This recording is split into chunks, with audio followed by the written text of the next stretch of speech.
I am ready. Hey guys, LethalFrag here. We're going to be doing Cooking with Frag Nachos. This was the pretty close vote on the Patreon, to be honest. But I'm pretty excited to have nachos. I don't eat nachos very often, but when I do, I like to do them right. We're going to hop over to the cutting board and talk about our ingredients here that we're going to use for the nachos. Pretty straightforward, but if we do it simple, it'll be executed well and taste very good. We got some ground beef, shredded cheese, onion, green onion, tomato, tortilla chips. These are my favorite brand of tortilla chips. They make really good nachos. And ranch-style beans. Let me see here.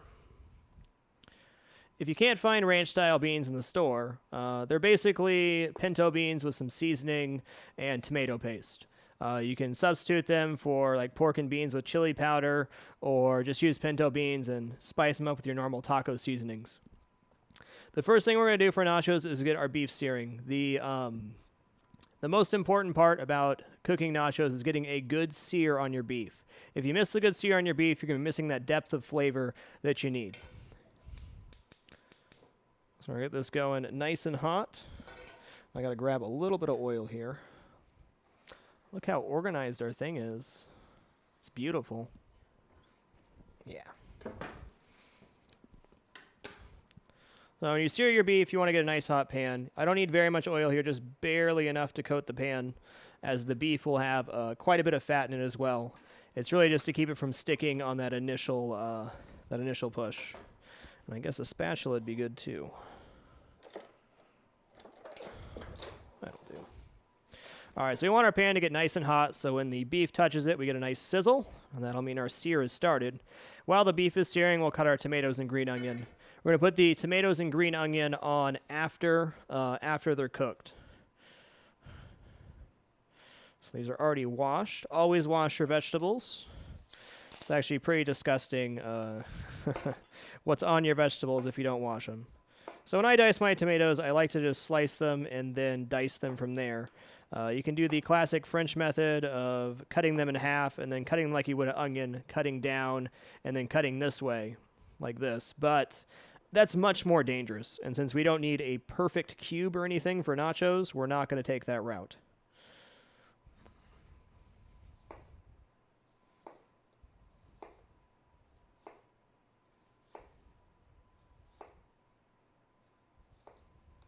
This is a much safer method, and it's really hard to cut yourself using this method, and very easy to cut yourself using the other method.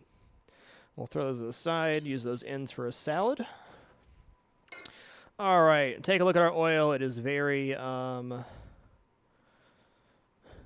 viscous. It's definitely rolling in the pan well, so we know we're at a good temperature.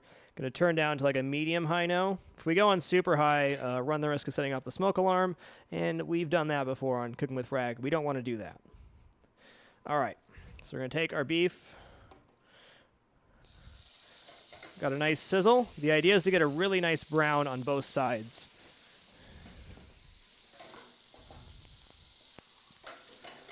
There we go. Now I'm going to wash my hands since we just touched the beef, and then we'll cut our onions.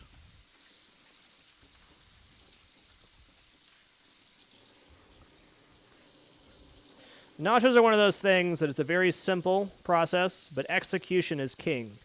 Anytime you have less ingredients in your food, the execution of the individual ingredients becomes more and more important. So in this case, we got to do everything just right.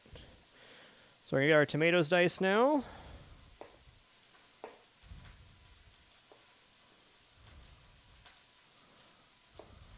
If you don't have an ultra sharp knife, cutting tomatoes always gets tricky on these last couple passes. My knife's not too bad right now, but it certainly could be better.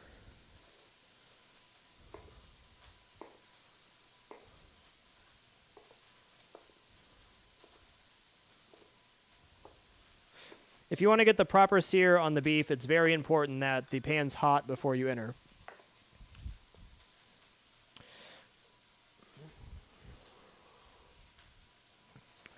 All right, tomatoes in the bowl.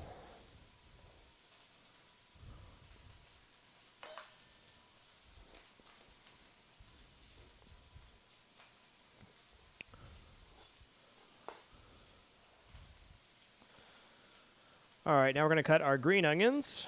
These will be the garnish for after everything's done.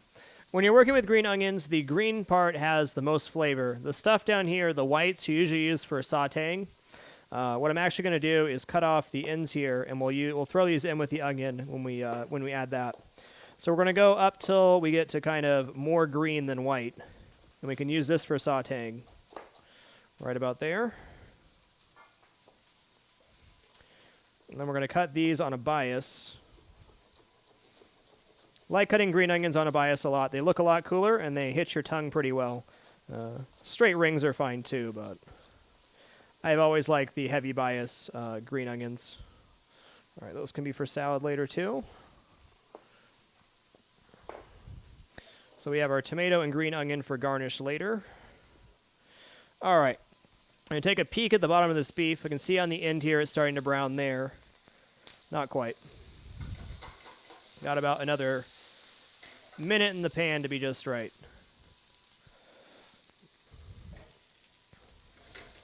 In fact, going to open this up because I really don't want to set off the smoke alarm. Our smoke alarm's like super sensitive for whatever reason. Probably better that than not sensitive. Now we're going to dice a little bit of onion, which we're going to add to the beef right before we add the beans. I'm just going to cut this in half, peel this off, toss this to the side for the moment. All right, now an onion, same thing with a tomato. You can do the French method by going this way, then going this way. But luckily the onion has these nice little rings already, so if you don't need the perfect dice, you can just cut it this way, which is once again much safer. I think I've cut myself more times cutting an onion or tomato this way than I have doing anything else in my entire career. So we're just going to cut along the bias. Kind of want to follow the curve of the onion here. And then boom, diced onion.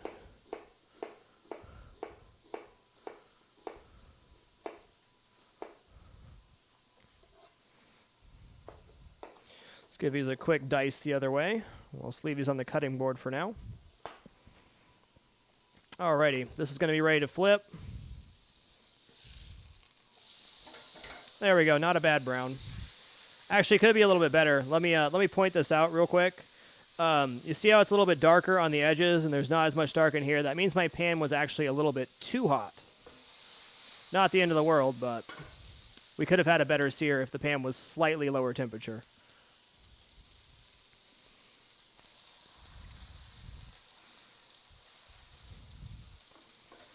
So we'll let that chill on the burner for a minute. What else do we need to do here? We can open our beans.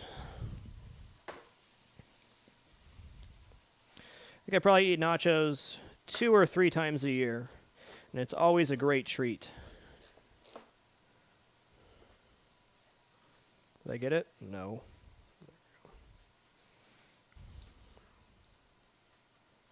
After this segment, happy to answer some questions. Usually sit on chat for about 5 minutes and answer questions if you guys have any. Doesn't have to be just about nachos. It can be anything food related. I'll need a spoon for that too. You always think you have all your mise en place together, then you realize you're missing 6 tools.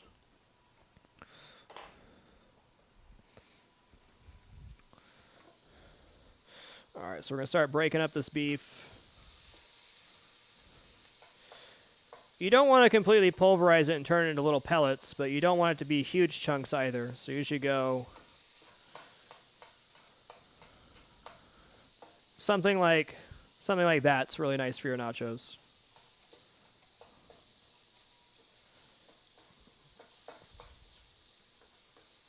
Now you don't want to cook all the moisture out of your beef either, but that's not as much of a concern.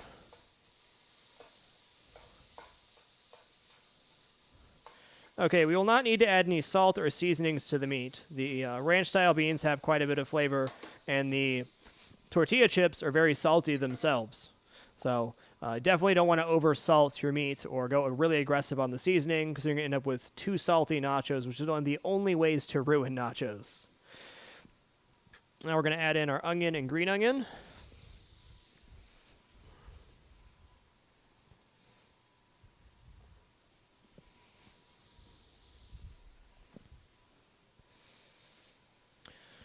clean up our cutting board real quick, and then we'll stir everything in.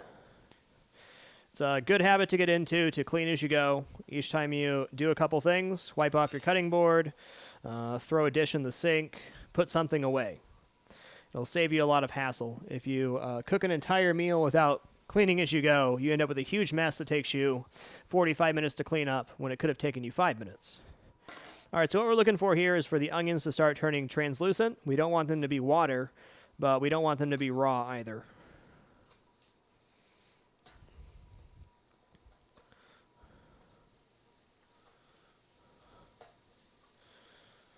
I'll just go ahead and call myself on it. I could have seared the beef better. We got a good sear on the one side, but I could have gotten a little more brown, which would have added more flavor.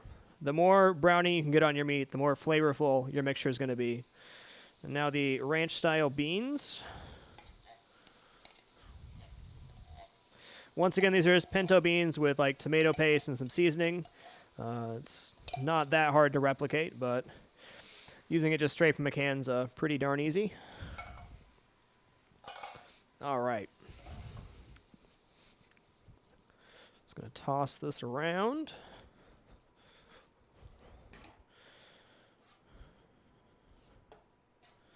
I noticed we didn't cook our beef all the way through before adding everything. That's because we're going to let this cook down and cook off some of the moisture. The last thing that you want is soggy nachos, and if you don't cook off some of the moisture, you're going to have really soggy chips. Not right when they come out of the oven, but you know, if they sit for 5-10 minutes, then you're going to have that gross soggy chip. So while we wait, I'm going to bring this pan over. Anytime you cook something on a sheet pan, put foil on it. It saves you a huge hassle scrubbing the pan, especially for something really greasy like nachos, or if you're cooking bacon in the oven, this is a good way to go about it. Or you can even buy little parchment sheets that'll work in the place of tin foil if you don't like that, or you feel it gives your food a flavor. I've never tasted the aluminum, but some people are very sensitive to that. All right, so looking at our pan here, we have quite a bit of excess moisture popping around the outside. I'm going to say we have about 3 or 4 minutes of letting this sit on super high heat before it is where we want it. You can kind of test where the moisture content is by pushing stuff to the side, and whatever's left over on the bottom, that's what it is. Now, you don't want to leave this unattended forever because it can burn. If the moisture burns off, it'll all the sugar in it will start caramelizing, and that's not really good either. Just get enough moisture off that you're comfortable your nachos won't be soggy. The trick to any good nacho plate is layering. So you want to add a thin layer of chips and then layer from there. Oh man, I am so hungry right now. All right.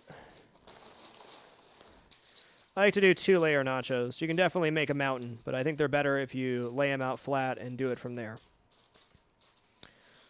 All right, that's a good start. Now we'll add our cheese and we'll be ready for the toppings. I like to add the cheese first because then the mixture you're putting on top starts melting the cheese for you before they even get in the oven.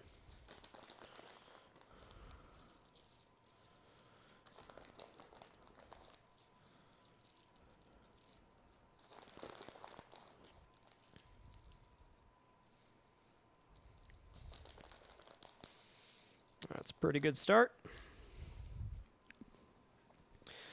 All right, now don't be deceived by this pan. If you see all the little tiny bubbles that are popping up, that means like pretty much all the moisture is on the top.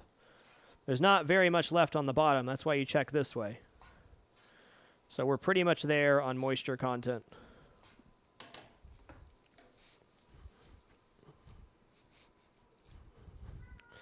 Yep, that'll do.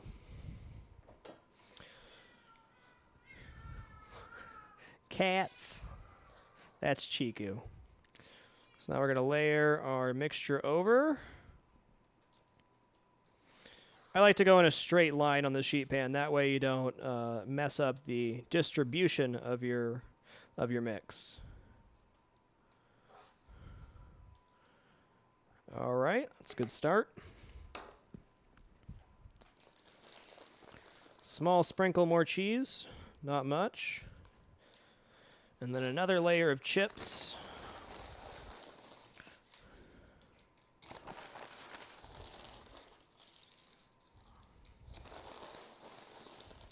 Now, on the second layer, we're going to go mixture first, then cheese, because the cheese on the outside is going to melt much easier because of, you know, heat distribution in the oven.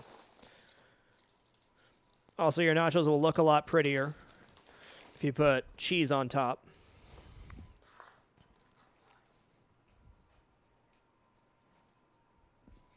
Gotta re-grab this. Almost burned myself.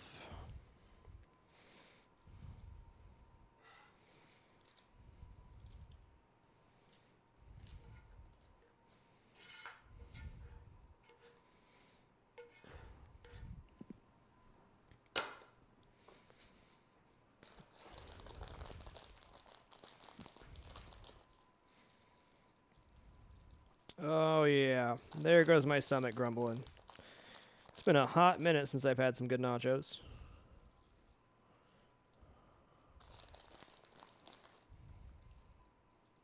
Do you want me to make you some, Ashley? Oh, I'll make another plate after the show.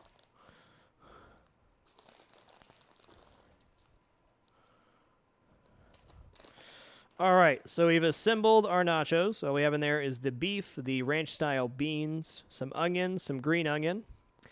And now we're going to pop this into the oven, and we'll pull it out in about 5 minutes and give it the final topping.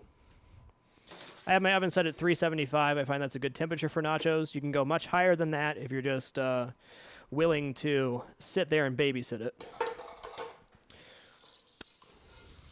Though if you get anything above 450, you really got to be on top of it. All right, now let me clean up real quick, and I'll answer a few questions while we're in break. Well, let's clean as we go.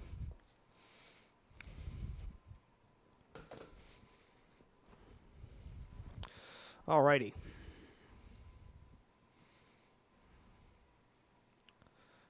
Well, if you like more cheese, by all means, put all the cheese you want. I like light cheese myself. Same thing with omelets or any other preparations. Definitely go for lighter cheese over heavy cheese myself.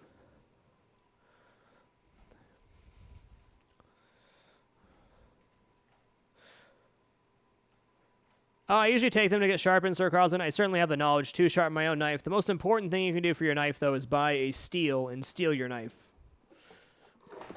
You get one of these, it'll stay sharp 10 times longer than if you don't have one. There's a lot of places to go around that you can bring your knives to be sharpened. Another good place to look is people that sharpen knives for hair cutting. It's the same angle.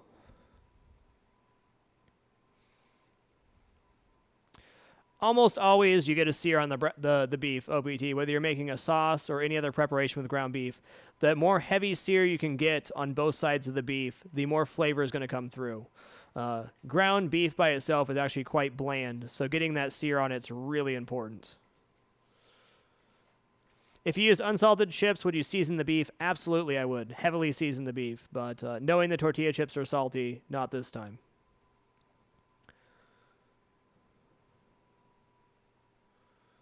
You can use any kind of cheese you want. I mean, cheddar's classic for nachos. This is just the cheddar and Monterey Jack blend, or cheddar and Jack blend. Take a peek-see. Getting melty. Can you basically add whatever you want to nachos with cheese and chips? Absolutely. You can add any ingredient you want to. You can add spicy peppers, raw onion, cilantro, whatever you want, man. Nachos are a good thing to experiment with because even if you add something that's not that great, it's going to be the ingredients themselves are delicious. Tortilla chips and cheese, so definitely something you can experiment with. And yes, you can always season with more afterwards if you want to.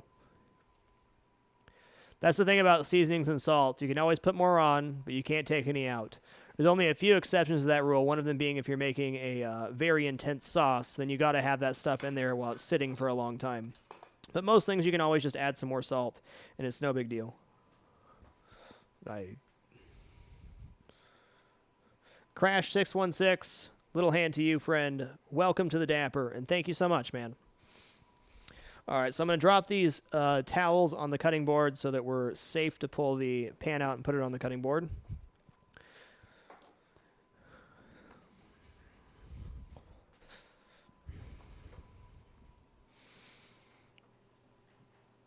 All right, these look pretty legit. By going the thinner layer and not the mountain route, you get a lot better melt on your cheese too. A lot more even. So here is our nachos. We're going to go ahead and garnish these now, and then we'll be done. What?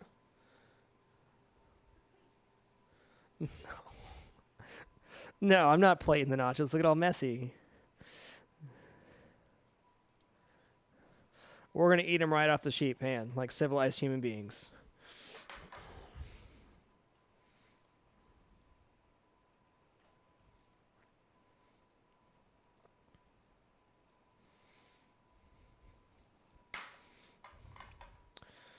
Most excellent.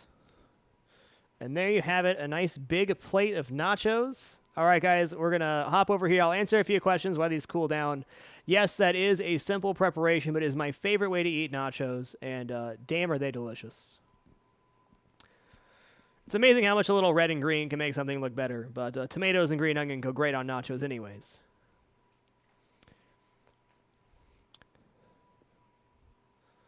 What's the advantage of stealing the knife as opposed to other knife sharpeners, like the global one, for example? Okay, so what a steel does is it removes the micro abrasions from the edge of the blade. Each time you roll the knife into the cutting board or a piece of food or something, a very small micro abrasion happens on the edge of the blade. The steel just smooths those out. It doesn't sharpen your blade per se, but it keeps the edge smooth so it stays sharp longer. What happens is if you don't steel your blade, that micro abrasion gets another abrasion, until your knife is no longer sharp. So it just keeps the edge smoother for longer. It will eventually become dull, but it really is, it stays sharper for so much longer when you steel it.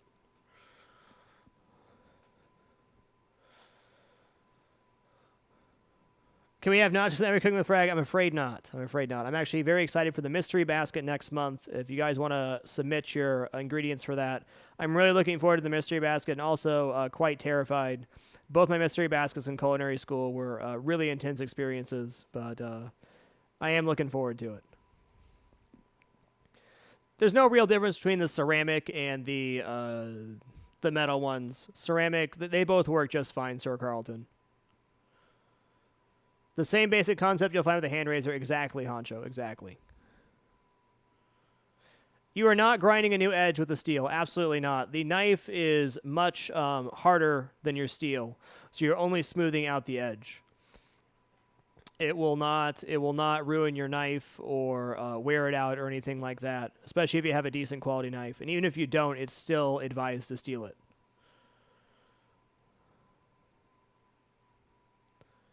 A mystery basket is where you have a basket where you get 5 ingredients inside of it, and you have to use all of those to prepare a dish. In general, one of those ingredients is called a curveball. It's something really weird that you're not expecting.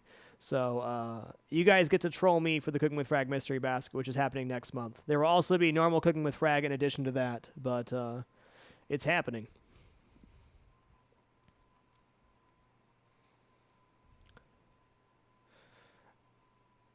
How often should you steal a knife? Every time you use it. I'm going to steal my knife before I put it away. Each time you use your knife, steal it and put it away. All right, guys, that is going to do it. That is going to do it for this episode of Cooking with Frag. Sincere thank you, everybody, for coming out and watching. Thank you for your support in the Patreon for making this content possible. I'm going to go dig into some nachos, and I will see you guys tomorrow around 7 p.m. Pacific. Until then, keep it dapper and be good to each other.